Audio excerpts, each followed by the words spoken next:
All right, everyone, welcome to another edition of the Good Life Small Business Podcast. And I am really, really excited this week because we get a chance to sit down with 4 business owners who in the next few weeks are going to be opening their business. And so we get a chance to really hear the story of what it takes to get a business open and all the things that come along before it. So I am happy to be joined by Amy, Michael, Dustin and Lindsey, who are going to be opening in the next few weeks the Upper Room Brewery here in Kearney. So welcome. Thanks for joining us. Thank you. Yep. Appreciate it. Thank you. So let's get into it just to learn a little bit more about the 4 of you. What are some of the books that all or any of you are reading right now? You guys go ahead on this one if you want. I'm reading 100-Year-Old Man Who Climbed Out the Window and Disappeared because I like fiction and that's what I read. Got it. Okay. I'm currently making my way through brewing Belgian styles. So It's a page turner. Yeah. Makes sense. Yeah, it makes sense. Makes sense. It's a write-off. Yeah, absolutely. We got to have those. Yeah. Very cool. Yeah. I'm more of a podcast person. Yeah. Books. I'm a podcast person. And I don't know, anything that has to tie into leadership or business, and then obviously sports. So any kind of podcasts like that. Listen to the Dave Ramsey podcast quite a bit. Also listen to, my friends will make fun of me, but I'm a big NASCAR fan, so I'm a loyal Dale Jr. Download podcast listener. Got it. So that's really about it. Yeah, absolutely. Nothing too interesting. 3 years ago I read A Girl on a Train. Very good. I can't really say much after that. Netflix though, like TV shows, we can. We're on it. We got those covered. So when I sit down and actually read a book, I'm asleep in 10 minutes. And so the last year and a half is when I really got into audiobooks. So I was the same way. Like, I haven't really read much, but I've been able to listen. Like if I'm going on a road trip or, driving to Lincoln for work or whatever. So I'm the same way. Yeah. If it wouldn't have been for audiobooks, then it's probably been a while since I've read. But yeah, very cool. So let's go to podcasts. Any podcasts that you guys are listening to or that you could recommend for anyone who's listening? I am not a podcast listener. Okay. I don't do that, so no. Okay. She has a short commute, so Yeah. I do. it's not very feasible. I, on the other hand, am a avid podcast listener. Right now I've got probably 4 or 5 that I cycle throughout the week. So I'm listening to Tom Wood's podcast, the Theopolis Institute podcast. It's a theology podcast there. Okay. The survival podcast, really kind of got interested in that one when all the COVID stuff started back in March. Sure. What's the name of that one? The survival podcast. Okay. So it's kind of on prepping, but it's a lot more than just that, and not like the National Geographic style prepping. I mean, it's more Right. down to earth and what you can do in the moment. But even beyond that, just everyday kind of tips or tricks for To never run out of toilet paper. Right. It's a big deal. Yeah. It's very important. It's a big deal. Well, I just started listening to one called Can You Survive This Podcast? And so the guy interviews people that have been through, I think Steve Callahan was one of the interviews that he did, and he was out to sea for 76 days on a raft. On and purpose? so well, it's a pretty interesting story. There was a book and anyway, so that's why I was asking. I kind of like those survival. Yeah. I definitely would not Nope. make Yeah. it. It'd be a short podcast. Yeah, it would be very short. More like a commercial. And then go through the comedian Dave Smith. He's got a podcast called Part of the Problem. Okay. So I've enjoyed that, and a lot of those are kind of politically leaning libertarian type podcasts. Okay. So the Ron Paul Institute and podcast. Got to keep old Ron up there as well. So Right. Very cool. it's kind of, how I spend my days anyway, is listening to those guys. Nice. So, much to the dismay of my wife. She doesn't have to listen to them, but she gets an earful when We she have gets interesting home. conversations when I get home. Yeah, sure. Yeah. Yeah. I don't know. I'm going to talk with Michael about what podcasts I can listen to, in addition to the ones that I can find Dale on Jr. has some ESPN. very important things to say. Right. Yeah, I mean, I don't. now it's the off season for NASCAR, so there's not a lot to talk about. So Sure. yeah, I'm on the market for new podcasts. Your podcast, I listen to it every episode. It's been great. Yeah. Good. Yep. Good. It's been really cool. Very cool. Yeah, podcasts. I mean, I could plug a lot of Netflix shows, but Yeah. I promise I'm not like advertising for them. Right. But- Well, And plug us in HBO. there. I mean, The Undoing. We just Okay. watched that. It's Yeah. very good. Yeah. The Queen's Gambit. Oh, yeah. Very good. Yeah. Yeah. So a couple new ones that we watched and got through this week. So Yeah. yeah. So Yeah. we are in the market for other shows too. Okay. Well, maybe that should be a question because you got to have some downtime. Yeah, what are you streaming? Exactly. Absolutely. Cool. All right, so let's just get into it. I am very interested to hear about the story for the Upper Room, kind of how it came to be. So just kind of take us through the journey, vision to reality, and kind of what led you guys to this point. Well, I guess the start of it was a couple of years ago.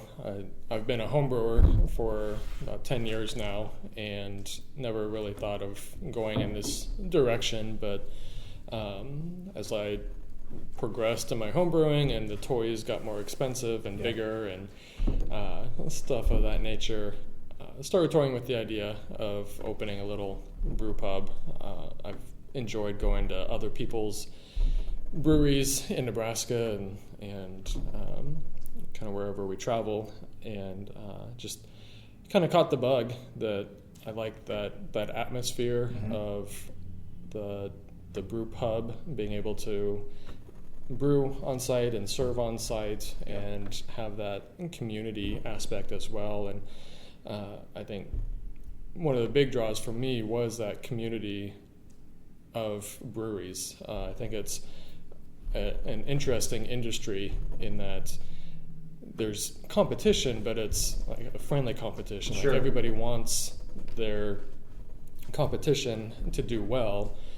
I've heard it said many times going to the brewing conferences, a rising tide lifts all ships. And so I truly feel that's right now the case within the brewing industry, that everybody's watching out for everyone else and willing to lend a hand or advice or ingredients, whatever the case may be, to help their fellow brewers and brew pubs.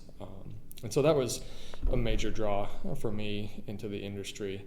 And then, I just was homebrewing, and I think what really solidified the decision to move into a business was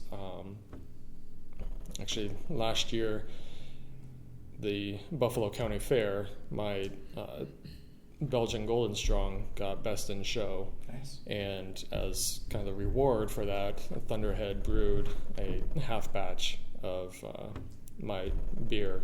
And so just being recognized, obviously as Best in Show, but then having a professional brewery take that recipe and brew it on a much larger scale was kind of the linchpin or the nail in the coffin for me.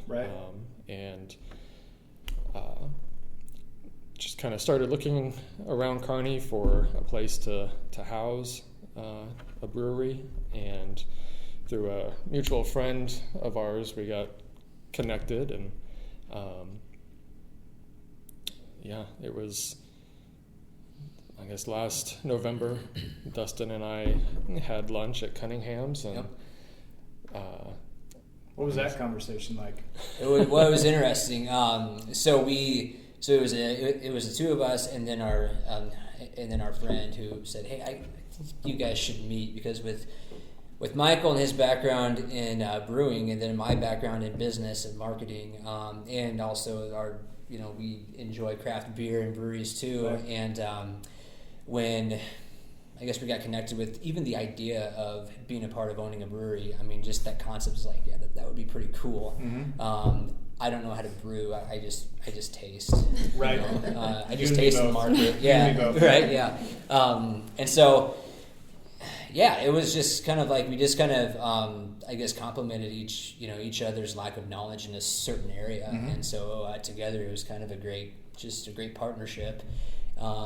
Conversation was, I mean, we were there for probably an hour and a half or so, and just talking about vision and what do you think a brewery in Kearney should look like. About a year and a half ago, I graduated with my MBA at UNK, and for that, I created a business plan for a tap room and a concert hall. The concert hall was tied to a past career that I had here in Kearney. So I kind of I had a lot of the business plan created for a brewery, for a tap room. Sure. And I guess just having the chance to talk about the financials and the marketing, and hey, what do you think could work here in Kearney? It was good. I mean, after that, we we didn't talk for probably a couple weeks or so, and then I'm not sure who texted who. He said, hey, I think you texted us and said, hey, do you want to come over? You guys come over for dinner and try the beers, because I haven't tried them at that time. And we tried a few that night, and they were all really, really good. And I'm like, yeah, I think this could work. Yeah. Mm-hmm. So after you two got done talking and you had to go home to talk to your wives, how did that conversation go? Were you ladies, did you know that they were going to have this meeting, or how did that go? Yeah, I mean, we knew they were going to meet and discuss, and then I don't know, it's different when, like, you don't know the people and you weren't a part of the meeting, and it's all third-hand information, and it's men who are relaying the third-hand information, so you're getting like a microcosm of what it was probably like. So it was like, he comes home and it's like, well, how'd it go? Really good.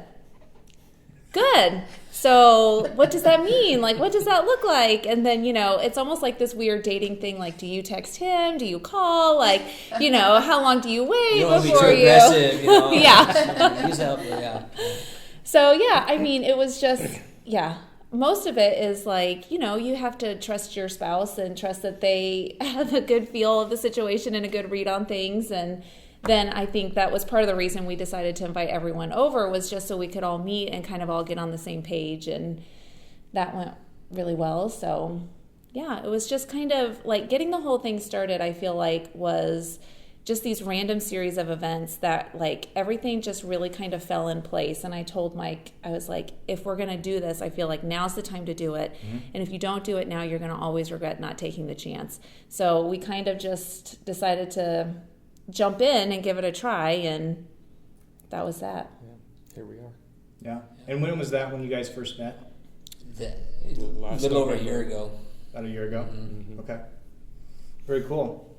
So I'd like to know, because I think it's good information for our listeners. I want to know what your guys' biggest challenge has been to this point, and what also your biggest victory has been to this point. I know for me the challenge is patience. It's been, I mean, we probably looked at some places back in April, right when COVID hit, and we'll probably talk about that here in a minute. But like just having the idea about, okay, getting a space, having the build out, and then getting the equipment here and brewing and like just getting it going. It was hard to be patient, because when people would ask me, hey, when are you going to open? I'm probably a little too ambitious. Be like, oh, it'll be 2 months. When the actuality is like more like July. 8 or 9. Yeah, I was like July. Even now, I'm still fighting for July. Right. But for me, the biggest challenge was just being patient and not trying to overdo things. Sure. I think patience is a big one. I guess kind of the trust, not necessarily trust in Dustin and his abilities, but just trust in those around you, and that you're making a good decision Sure. in pursuing this endeavor, this dream, and so just trusting that gut that what you're doing is worthwhile and Sure. will be beneficial for you and the family and the community as well.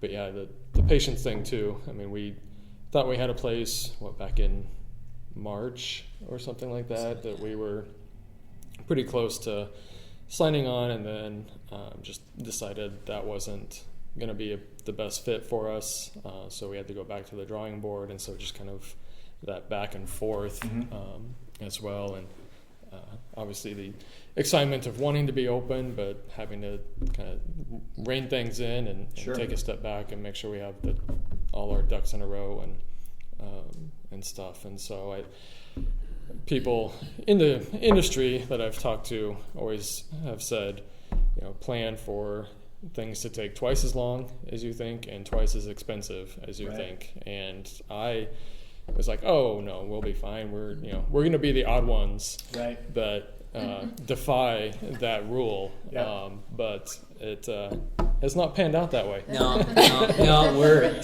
very much in the mold. Yeah. So I guess I don't know, not really a victory, but the advice there rings true. Yeah. And so don't discount those that have been in your Sure. shoes before you Mm-hmm. and what they say. So Yeah. I'm curious to hear what you guys have to say. yeah. What's your biggest challenge? I don't know, probably just anxiety about the unknown. That's fair. Like, Yeah, that's very fair. I mean, there's not much else to say, but just, excitement for it to, get up and going, but then anxiety about, well, how is this going to go? And then carrying on also in the, jobs that we have, but also in the back of your mind, always thinking about it. Mm-hmm.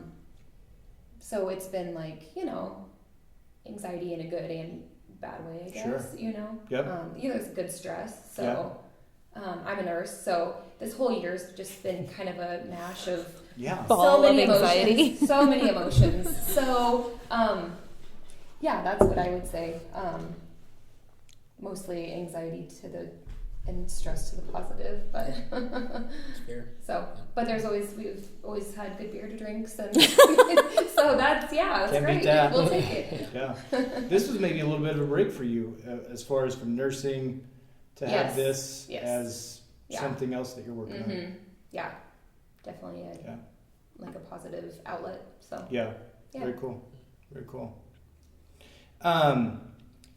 Before I hit record, we were just kind of talking, and I think that all those emotions that you guys just talked about, the anxiety, the good stress, patience, and especially what you guys have had to deal with trying to open a business in 2020, just adds to that. But, one of the reasons that I wanted to do this podcast at the very beginning was, and I told you guys, it doesn't matter what industry you're in. When you start a small business, all those emotions, and sometimes you're dealing with all those emotions in a matter of an hour or a day, or it's just a roller coaster where excited, stressed, something doesn't go right, now you're getting pushed back another 2 months, want to open, and that opening day, like when that gets pushed back, that can be a little bit defeating. And so, anyway, Again, anybody who started a small business, those emotions that you guys have, I think that's important because I think that there's people out there that feel like they're on their own, they're alone, and they're the only ones feeling those. But it doesn't matter what you're doing, those emotions, and they're good, they're stressful, but it's just something to be aware of. So I think it's cool how you guys can share that, and it's still really raw for you guys. Yeah, because we're not open yet, and so there's still a lot of hope out there, and we've tested the market, talked to a bunch of people, created a campaign Facebook page. We have we kind of feel that we have a pretty good following right now, and people care and they're asking questions, and so that builds it up. But like saying, hey, we're excited about your place, that's one thing, but actually coming here and then coming back, Sure. That's the whole other thing that we just haven't experienced yet. Yeah. Once that happens, I think it'll hopefully taper down a little bit. Yeah, because we're very thankful for the people that are following us on Facebook and that do ask questions when we run into them or coworkers or something like that. We're very pleased with that, but we want to deliver too. We don't want to keep stringing people along. I mean, that's never been our intention. It's just the way things have played out in 2020. But we definitely want to deliver a good product to our customers, to our fan base, if you will. Yeah, and I think that's a little bit different perspective because with social media now, and just what it takes to open a brewery. I mean, you have to have equipment. You guys had to do the build out here. There is build up to it, and so when you're able to promote that, I think it's different from someone who just decides, okay, I'm gonna start this business out of my house, and then it gets big enough where they can move into a location where it's maybe more subtle. But for you guys, kind of the good and bad there, where you've been able to, people are going to be really excited when you do open, but there's that pressure there where you want to make sure that you deliver a good product and a good experience, and that you're making it what everyone is hoping for, and so kind of the good and bad there. Right. Yeah. Exactly. Yeah. And like I was saying, we want to deliver good product, but like you just mentioned, the experience as well. Sure.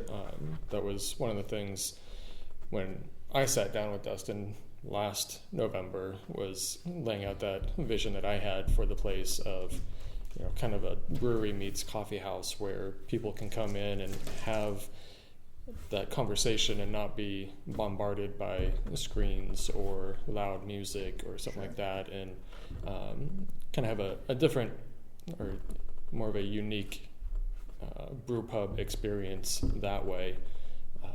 Or if they're into reading books, come in and have a place and have a beer and read while they're doing that. Or if they're a student or even a pastor, coming in to work on a study or studying biology class or marketing or whatever the case may be, and have a place to do that and have some good craft beer, but a little quieter setting to do it in. Yeah. So that was my vision from the get-go as well. So Man, that is music to my ears. I have 3 girls at home, and a place where my wife and I can just go and have a conversation where it's not like loud and all that. It sounds pretty cool. Yeah. So I've talked to a lot of people that are kind of in our age group or maybe a little older that are like, we're beyond that party scene and that loud music. Don't get me wrong, I like to play my music loud in the car and at home, but not when I'm trying to visit with my wife or my business partner or a friend from college or something. Like, I don't want that interference and stuff. So yeah, I've talked to a lot of people that are like, we're just looking for a place like that too. Yeah. That we don't have to compete with the music or the screens to have a conversation. Absolutely. Very cool. Very cool. So let's talk about the pandemic. And you guys are in a different situation. So everybody that I've interviewed up to this point, they've been in business and they've had to adjust kind of how they did business, really just to survive. A product that they offered or kind of how they ran their business. And I wanted to, the focus has really been on the positive. There's been so much negative, but I wanted the business owners to focus on the positive of the pandemic. So for you guys, you touched on it a little bit, but just kind of talk about how COVID-19 has affected your process as far as wanting to open. And then if there's anyone that wants to touch on, I guess if there's anything that you learned through the pandemic or something that you decided to do differently because of that, that you'll carry forward in your business and make a change because of that? Yeah, I think in terms of the pandemic and the process of choosing location, and those kinds of things, I don't know if it played a huge role into it. The biggest thing was, I guess, overall capacity and what would happen if we did have to cut, capacity by 50%. Well, we have to have a certain number of clientele come in every day for our break even. And so if that number and our overall capacity, if those numbers aren't jiving, then we have to alter the tap room in a way where we can maximize our space. And so I think that was one of the things from the get-go that we had in mind. I guess more of a contingency plan, but then also contingency plans too when we're creating the marketing and when we're creating the plan to actually open is, okay, how are we going to set up our tables? How are we going to ensure that we are in compliance with the DHMs? And then also, back in I think April or whenever everything really shut down, and if you were a bar, you had to serve food in order to be open. Mm-hmm. And food is not part of our business plan. We're not experts at it. That's just not what we were going to do. Sure. And so it's okay, well, if we have to serve food, what can we do? And so trying to be creative with food trucks or partnering up with other companies in town, restaurants in town, seeing if we can do some kind of partnership thing. Sure. Or offer some kind of packaged goods that we can, it's food, so does that count? Mm-hmm. Just really being creative to something that we didn't set sail on in terms of our overall business plan, but how do you pivot? Because in 2020, you have to pivot. Yeah. Otherwise, you're not going to be in business for too long. Absolutely. Hopefully in 2021, we don't. Sure. So we're almost there. Yeah. So close. Not as much anyway, yeah. And I think too, kind of on the plus side of the pandemic, surprisingly so, it was, at least here in Nebraska, breweries, pubs can serve to-go containers. And sure. So, prior to that, I think the legislation was kind of in the works, but because of the pandemic and trying to keep the businesses open, the brew pubs and breweries were able to kind of move that along a lot quicker, and I think that's been a benefit to those businesses. Sure. That otherwise may have ended up like some other places around Nebraska, but around the country that just had to call it quits. Absolutely. It's unfortunate. So I'd say that's a positive, at least for here in Nebraska, being able to do that. Mm-hmm. Beer to go and stuff. So in a way, it's kind of retraining the market a little bit too, in terms of it now curbside pickup. It's always been a thing, but when you tie in beer and alcohol to it, it's more normalized, I guess, in our software where you buy the product. There's a feature on there, you come into our tap room, you can download the app, you can order a growler to go from your pickup or your car in the parking lot. And I don't know if a year ago that was a thing, so it's kind of retrained the market in a way too. Was that part of you guys' when you sat down a year ago, was as far as growlers and things like that, was that part of the business plan? The growlers were, yeah. I mean, that's, I think, kind of standard for brew pubs and breweries these days, either growlers or crowlers. But I think we ordered more growlers than we originally planned on, though. Right. Just just in case. Just in case. But when we first sat down, there wasn't the option to do curbside pickup or even delivery for brew pubs and breweries, and so I don't know if we'll at this point do the delivery. I don't know that we'll have the manpower for stuff of that nature, but all things we've kicked around just in case. Right. Mm-hmm. Yeah. If we need to, we'll, like Dustin said, pivot and find a way to do that. It just makes me think of Ross Geller. Oh, I know, Friends, right? Yeah. I have a shirt actually. I do. So, just because I'm curious, if you could have, when you guys first sat down and when as couples, you said, okay, we're going to do this. It's a done deal. And I don't know when that was. If you could have opened, ideally, like, were you thinking before everyone knew about the pandemic, let's say beginning of 2020, were you hoping April, May, June to be open? I think June was our original target date, and then it just kept getting pushed back. Yeah, because it was, we were looking at June to begin with, when we had that first spot, what we thought was going to be nailed down. Mm-hmm. But then obviously deciding not to go with that spot, and then taking another month or so to find this spot, obviously pushed that date back. Sure.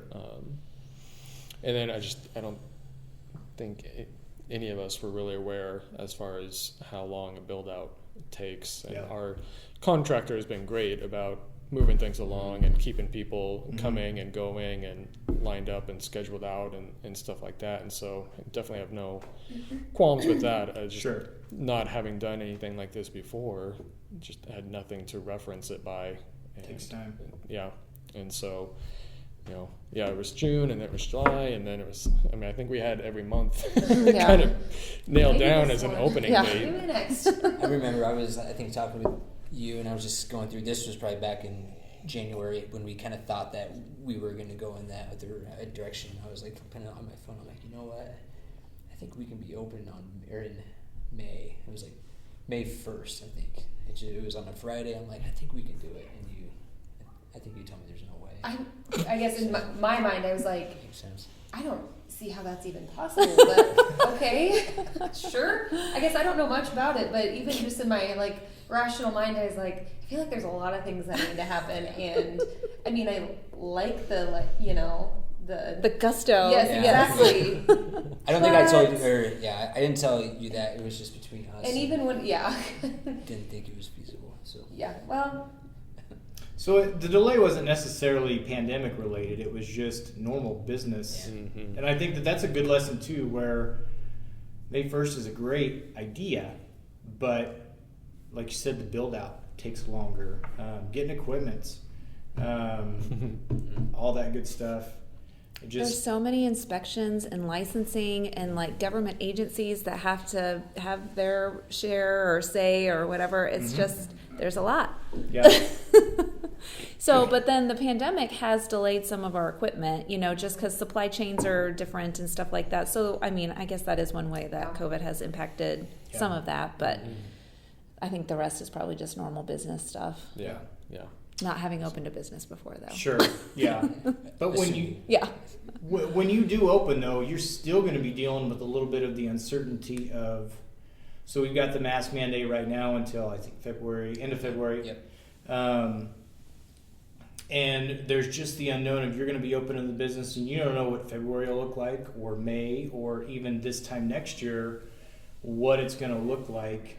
You still got a little bit of that uncertainty, like I said, setting up things in here as far as the restaurant. So there's still a little bit of, there's the excitement of opening, but you've got a little bit of the pandemic that you have to plan for and be prepared for. So Yeah, for sure. So if you could go back to December of 2019, is there any advice that you would give to yourselves, or would you just kind of let things play out as they have? Pray harder. Can you skip over 2020? Yeah. Just shut your eyes until it's done. Yeah. Oh, I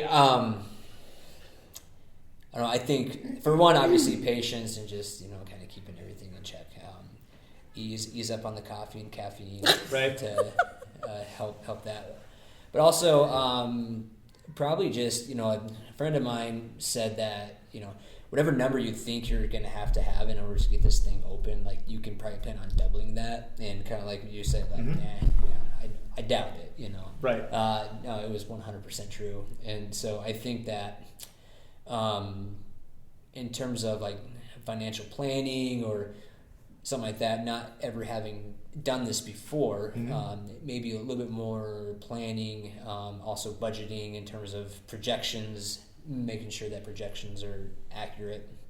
And other than that, though, that's really about it, though, is just having kind of the expectations of what is it going to take to get this thing open. Yeah, I would second that, and then I would just advise my former self to order equipment sooner. Yeah, that's a good call. You got to have it, right? You got to have it, I like how you put the advice my former self. Yeah, very well put. And like what you said, Dustin, like one of those is easy to talk about, where, you know, budget-wise, it's just going to be more than what you thought. But if you told yourself a year ago to just be patient, that's just not something that you're going to hear. Right? Yeah. Yeah. It's hard. Yeah. Not much you can do. So the last question I want to ask is, if someone came to you right now and said, hey, I'm thinking about starting a business, no matter what it is, what advice you would give them? Or the other thing, and this is a question I haven't asked before, but I want to ask to you guys because of where you're at with not quite open yet. What advice did you get from someone through this process that gave you the confidence that you wanted to open the business? I think for the first question, something I would tell somebody else, I think would be two things. One would be go for it, because like my wife Amy said, if you don't, you might spend the rest of your life, your years, regretting or wondering what if. And so I just go for it. Yeah. Secondly, make sure you have a good accountant. Yep. Yeah. I've said multiple times, Dustin has saved our marriage. Yes, and I'm not Dustin's the not the accountant, accountant. though, so I pretend to be one. Yeah. But yeah, somebody that knows all that regulatory stuff on the IRS side of things, and taxes and fees and, you know, stuff of that nature, and just make sure that you have a good accountant that can run all those numbers for you and dot all those I's and cross those T's. That just takes, you know, if somebody can do that on their own, I mean, more power to them. But I'm so glad we hired that out. Yeah. So. Yeah.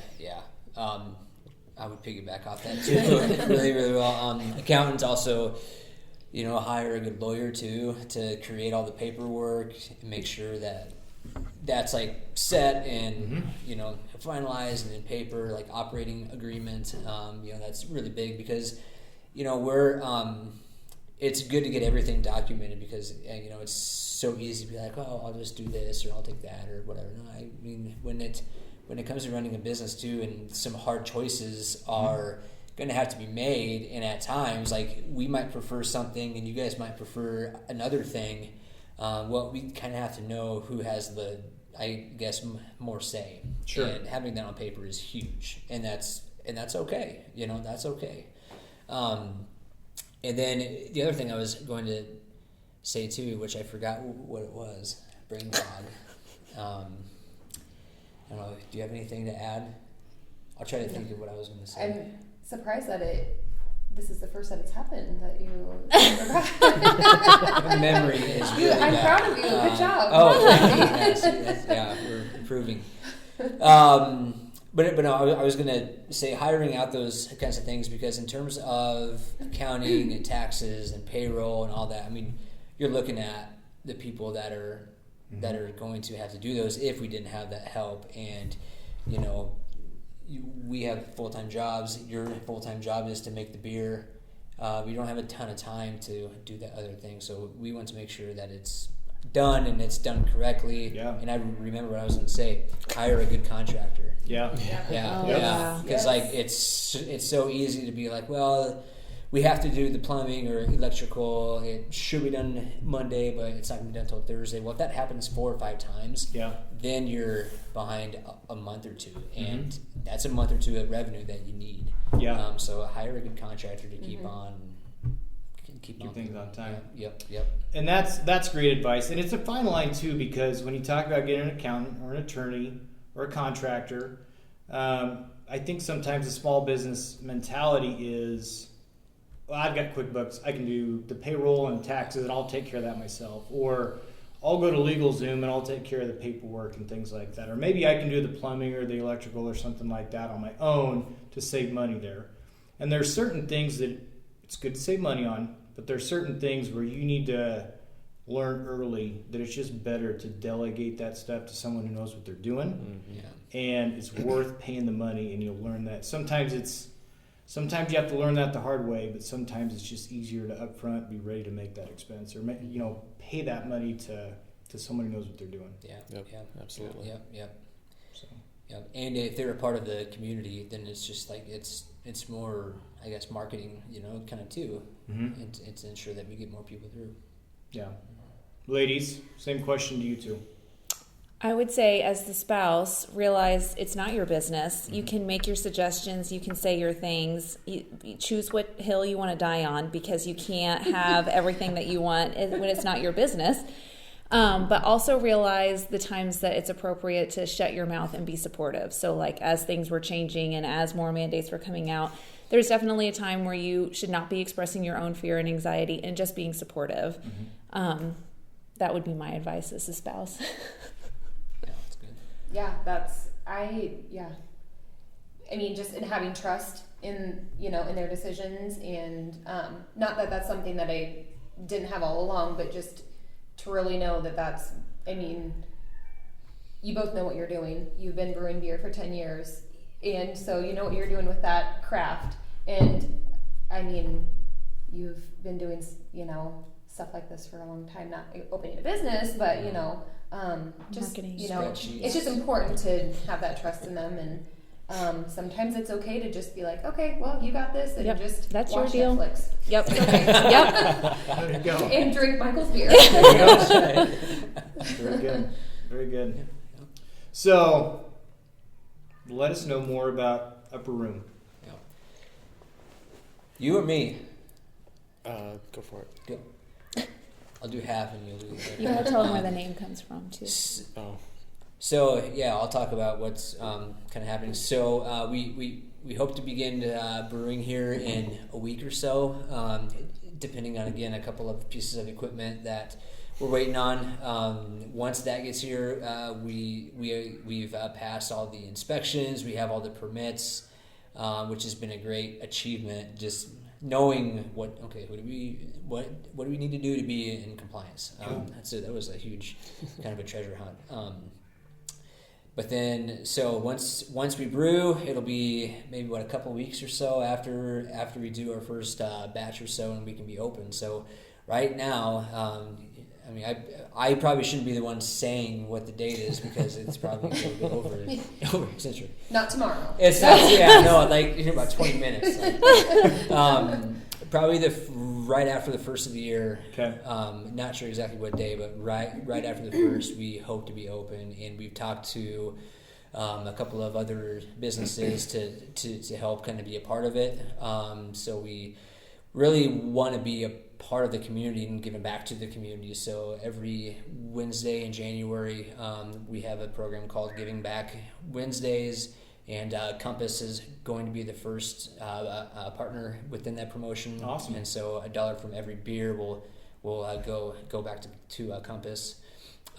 We've talked about having a healthcare appreciation night, Yeah, man. educator appreciation night, because we have two healthcare professionals here. My wife's a nurse, so she'll And appreciate Yes. and just what they've gone through here in this last year, it's just been, it's just been crazy. So if we can find opportunities to give back to that community, we'd be happy to do that. Awesome. So that's kind of what we have, and I'll let you tell more about the name and what that means. Yeah. I get asked every once in a while where the name came from, and Sure. so my background is as a hospice chaplain, and so have that religious background.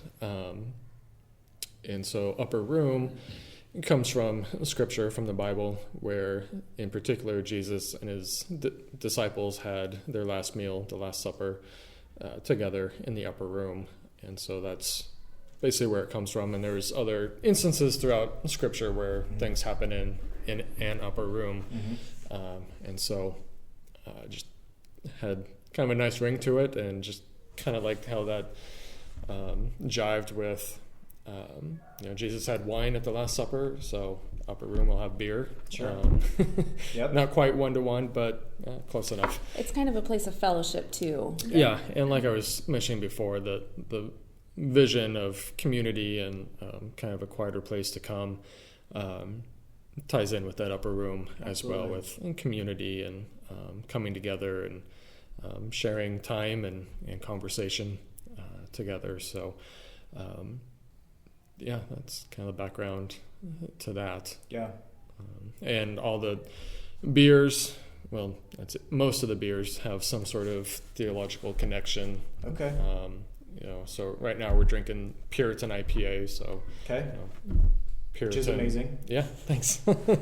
Made with Nebraska hops right here in Kearney. Yep. From Oak Creek. Because Puritans know how to party. But yeah, we're planning on having 8 beers on tap. We'll, depending on when the equipment comes, we'll see if we can have all 8 when we open. We'll definitely have several on tap when we open. We'll have IPAs and stouts and porters. My palate is pretty broad, so I don't necessarily stick with one style, and I kind of try and change it out with the seasons as well, and keep things fresh that way. And there's plan for some of the non-beer people too, so it's not going to just be beer. Got it. Very cool. Well, I love the backstory on the name. I love the fact that you guys are already thinking about what you can do with the community and in the community, and it's not just about opening your own business. I mean, you're already thinking about what you can do in Kearney and how you can impact people's lives, and so I commend you for that. That's awesome. Very cool. Thanks. Very cool. Social media, website. Sounds like I can order from my phone and you'll bring it right out to me. Kind of talk a little bit about that real quick. Yeah. So right now we're only on Facebook, Upper Room Brewery, and right now in terms of the website, we're in the process of getting that up and going. So we're about a month out or so from that going live, and then the app. So the POS that we're using is called Arrived. It's made specifically for tap rooms, and POS is point of sales. Yeah. Yeah, good job for finding that. I heard a little snicker. Yeah, Lindsay and I just start laughing. Which is always like, you need to say what POS means. I'm like, point of sale. Like, what else can it be? And so once you come in here, download the Arrived app, and then you can actually open up a tab right on your phone too, and order the drinks, and you can order to go, pick up. You can order your merch there too, which we plan on having, shirts and hats and whatever.